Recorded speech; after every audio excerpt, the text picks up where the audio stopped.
Girlfriend wanted an open relationship, so I broke up with her. Now she wants to get back together. I'm a 23-year-old guy who was in a relationship with a girl the same age as me. We had been dating for about 4 years, which is a pretty long time, especially at our age. Things seemed normal until the last month we were together. For nearly a month, she seemed okay, just acting normal. But then, suddenly she decided to have a serious talk. During this talk, she dropped a bombshell on me. She wanted us to start having an open relationship.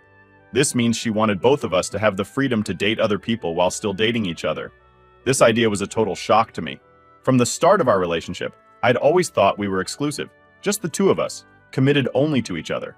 That was my understanding and expectation. When she suggested changing this fundamental part of our relationship, it felt like she wasn't the same person I had fallen in love with. Because of this huge shift in what she wanted, I ended the relationship immediately. For me, being in a relationship means sharing a special bond with just one person, not multiple people.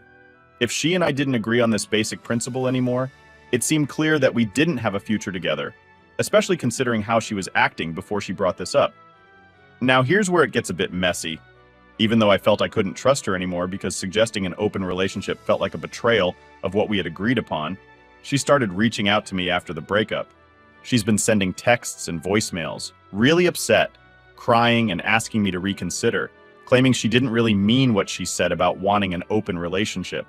Since then, I've been feeling a mix of emotions. Some of my friends and people I talk to think I might have reacted too quickly. They believe I was a bit harsh for ending things so abruptly without sitting down to talk more about it or to work through potential misunderstandings. This has made me wonder if I did jump to a decision too fast. So I'm stuck thinking about whether I made the right choice or if I should have handled the situation differently. It's tough because I felt strongly about what I wanted, but now I'm being told that maybe there was a different way to approach the situation. What's your take on this? Did I act too quickly? Or was my reaction justified given the circumstances? Now for the type of comments before reading the update. Nope. You went with your instincts. You were correct. If she wants to sleep with other people, she can do it without you. I don't understand why she feels like she needs you. You gave her exactly what she wanted. Why isn't she happy? Exactly. She got what she wanted. A pass to sleep with other people. Just without the boyfriend. Good for you. She's probably had someone in mind. It didn't work out. Now she's crawling back. You know what you want in a relationship and she's not it. Honestly, I wouldn't be surprised if I found out who she had cheated, either emotionally or physically already, and was just trying to use it as an excuse. I can't trust a person who suddenly wants to turn a monogamous relationship into an open poly-own, especially with the way she was acting the month before all this happened. I spend too much time on this sub in situations like yours. Almost always seems to start with a partner getting a wandering eye and wanting to cheat without consequences. So the idea of open relationships just gets brought up. I think your instincts are correct.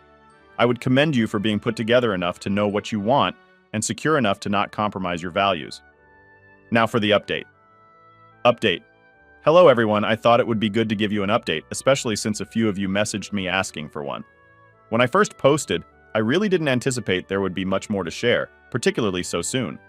Last time, I shared some of my doubts about my ex possibly cheating on me, but now I've got a bit more to tell. That uneasy feeling about the whole situation just wouldn't leave me. Initially, I tried to ignore it, hoping it would fade, but curiosity and a need for clarity took over. I decided to do a bit of detective work. I started asking around, particularly targeting our mutual friends, to see what she had been up to over the past month. I had noticed she'd been acting strangely, and I needed some answers. To my surprise, one of her closest friends, who I didn't expect would reveal much, ended up confirming my worst suspicions. It turned out she had been cheating on me with a cousin of one of our mutual friends. Hearing it straight from someone so close to her made the reality of the situation sink in deep.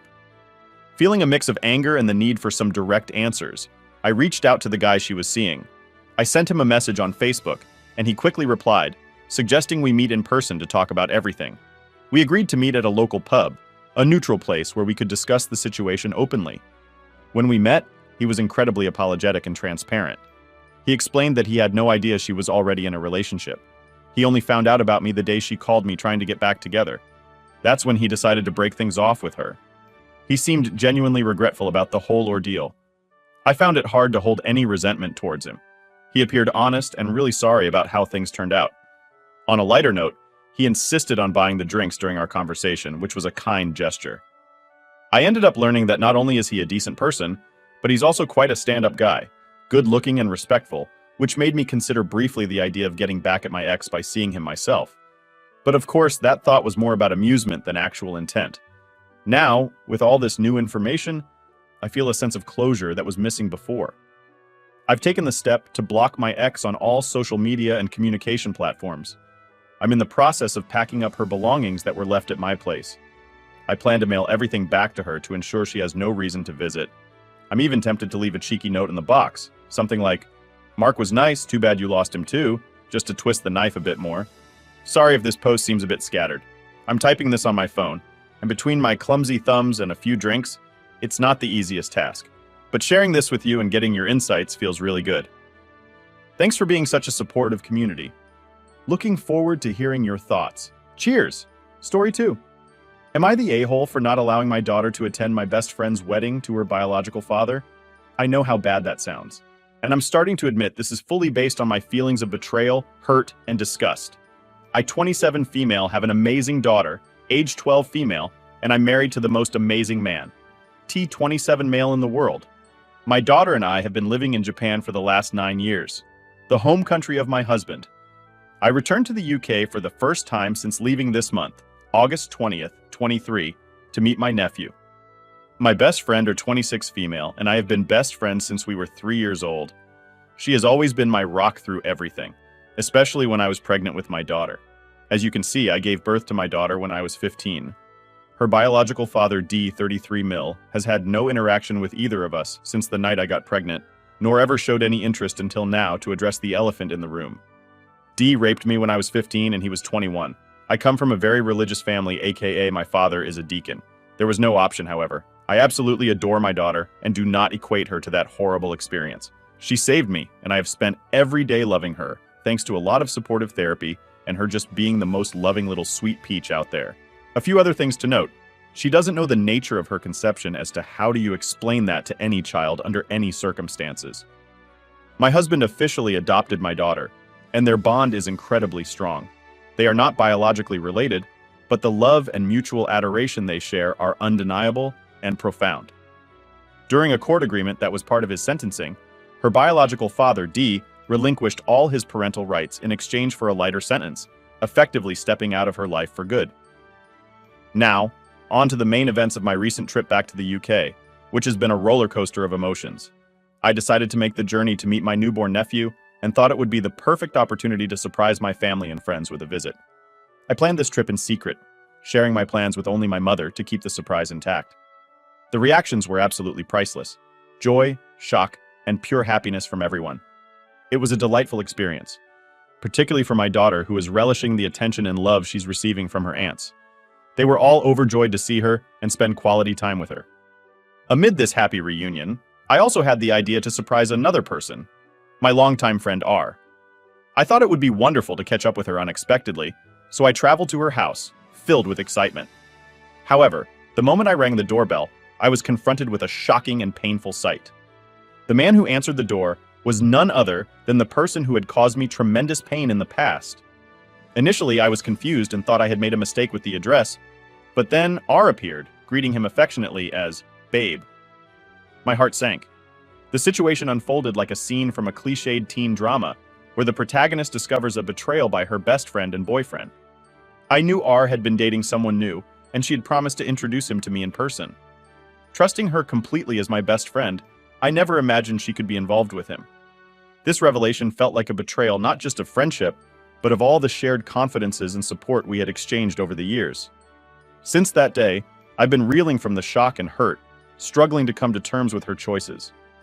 In the days following the incident, R has been persistently trying to contact me, sending messages and calling, eager to explain herself and apologize for the distressing way I found out about their relationship. After days of ignoring her attempts, I finally decided to hear her out. Although I'm still deeply hurt, I agreed to listen because part of me hoped for some sort of reasonable explanation that could mend the rift between us. During our conversation, R expressed her apologies, but so many emotions and questions remain unresolved for me. The discussion about the potential forgiveness for my friend R and her relationship with my ex, who had deeply hurt me in the past, has been extremely hard for my husband and me. He is fully aware of the distress this man caused in my life, and understandably, we were both very upset. During a recent call with R, as we were navigating through our tumultuous conversation, she dropped yet another bombshell. While my daughter was still in the room, R casually mentioned preparing for her upcoming wedding, hinting at dress fittings for the wedding party. I was confused and asked her to clarify, hardly believing what I was hearing. Shockingly, she explained that she wanted my daughter to be the flower girl at her wedding, as she was going to marry the man who is my daughter's biological father. This was something we had whimsically planned as children, that our kids would participate in each other's weddings. However, given the current circumstances, I found the idea utterly inappropriate and painful. I firmly told her that under no circumstances would my daughter be involved in that wedding. R accused me of being petty and jealous, and argued that I couldn't stop her real dad from being a part of her life. A statement that felt like a low blow, considering the complex and painful history involved. Since that conversation, which ended abruptly this morning, we haven't spoken. To add to the emotional turmoil, mutual friends have started messaging me, saying that R is devastated, accusing me of ruining her wedding plans. They seem to think I'm overreacting, but I feel strongly that my decision is not only morally justified, but also legally sound. I believe in protecting my daughter from potentially harmful emotional situations, especially involving a man who has such a troubling past with us. The idea of having my daughter participate in a ceremony that celebrates the union of R and this man is something I cannot accept. As I process these events, I am trying to stay firm in my beliefs and protect my family's well-being, despite the pressure and backlash from those around me. It's a challenging time, but my priority is the emotional and psychological health of my daughter and ensuring that the decisions I make are in her best interest. So I'm putting my most personal story online and asking, am I the a-hole? Now for the update. Update 1. Just to prevent any disappointment, this isn't a proper update, but more so a post. For more information with a little update at the end, you can skip to that if you want to. First, thank you to those who took time to assure me that I'm not, in fact, crazy for believing myself to be in the right. Second, to those saying that this is fake, please manifest that harder, so I wake up from this nightmare. Third, my bad for the title. I also would have taken it as my best friend marrying her own dad. He answers the questions I've seen/received, moving to Japan at 18. I'm in a very lucky and privileged position to have an uncle who moved to Japan following his deployment in the Navy many years ago. Additionally, my parents wanted me to finish high school in 6th form before shipping me off to the other side of the world to avoid judgment from the community. If they could have just sent me to Neptune, they would have. Plea deal. I use this term as it is more commonly known, but if you want an accurate depiction of what happened, I'll do my best to explain that I'm not a lawyer and be talking about a period of my life. I did my best to forget D was charged with the statutory rape of a minor, which is a Category 1 for harm because it resulted in a pregnancy. It was also considered Category B for culpability because it wasn't premeditated and was played off, if the age of consent was lower. This wouldn't be an issue type of thing. There are not plea deals in the UK, but there are plea bargains, which are used to encourage people to plead guilty. So there is no trial or shorter trial if it's already began through lower, lesser charges or reduced sentences. There was other factors involved. He pled guilty and had previous arrests or convictions, had a letter from a psychiatrist saying that he lacked maturity due to some disorder, and he showed remorse during the hearing because of this. His charge was reduced to a Category 2 harm and Category B culpability case, sentenced to 5 years in prison, placed on sex offenders register until he was notified of being removed. He served around 3.5 years of that sentence before being released and was on the sex offenders register until last year sometime because of a review showed he had changed or something. I'm not really sure, my friend explained it to me today, but we're like 3 rows down the grapevine at this point, so take that with a pinch of salt. 3 deacons. There are around 738 active deacons in the UK currently. My father is not one of them. Hasn't been since 2019 as he has been living in the US, looking after my grandmother. Not that I have to explain that currently only 2 of my 4 sisters live in the UK, with another living in Sweden to study, and another in the US. I recognize completely the privilege we have to live all over the world. If this means you think I'm lying, then I repeat, please keep manifesting that. So I no longer have to deal with this. For I am many things, but my daughter is my whole world and I will do anything to protect her. I was not here to see if I should allow her to go to the wedding. I had already decided that there was no chance in hell that was happening. Don't call me a bad mother. Everything I have done has been what I believe to be in her best interest. 5. My BF was the first person I told about what D had done to me. It was her and her mum who took me to the police station. It was her who sat with me crying in the school toilets when I was being sick. It was her who watched all the videos sent to me by the baby support class. I don't know what change she has been going through a lot, facing many issues through COVID, but nothing I can think to explain this change. Update 2. My husband has been working on changing her flight tickets because there's been some trouble with the air traffic control over in the UK. This means the planes can't take off and land as they normally would, so changing flights has been tricky. He hasn't been able to fix it just yet, but we're still trying to figure out a way around this issue. I've been talking to our lawyer too because I wanted to make sure that no one could legally challenge us over our family situation. He confirmed that legally, we're in the clear, which is a relief. But I can be a bit of a worrier and tend to think about every possible thing that could go wrong, so even with the good news, I find myself still feeling anxious. Now, about my daughter, she's reaching a really sensitive age where kids start to feel more deeply about things. She has some idea that something upsetting happened in the past, but I haven't told her the full story yet. The truth is, she was born from a very distressing event, and I've been careful not to tell her that directly because I never want her to feel unwanted or unloved. Because it's such a delicate time, my husband and I agree that we need to start being more open with her. I've already set up an appointment for her to see a child psychologist once we're back from our trip. This will give her a safe space to talk about her feelings, and she can choose if she wants us to be there during these discussions, or if she'd rather talk privately. Dealing with my own trauma over the years has been tough. I've realized that by delaying this conversation, I was more so protecting myself from reliving those painful memories. I thought I was doing it for her, but now I understand it was also for me. We've taken steps to ensure that the person who hurt me cannot contact us anymore. We've blocked him on our phones and social media. For the time being, while we're still in the UK, she will always be with either my husband, my mother, or me. I really want to thank everyone for their supportive words. Though it's been a challenging time and my mind seems to be constantly buzzing with worries, I'm focused on being strong and providing a stable, loving environment for my daughter. Update 3. Hi there.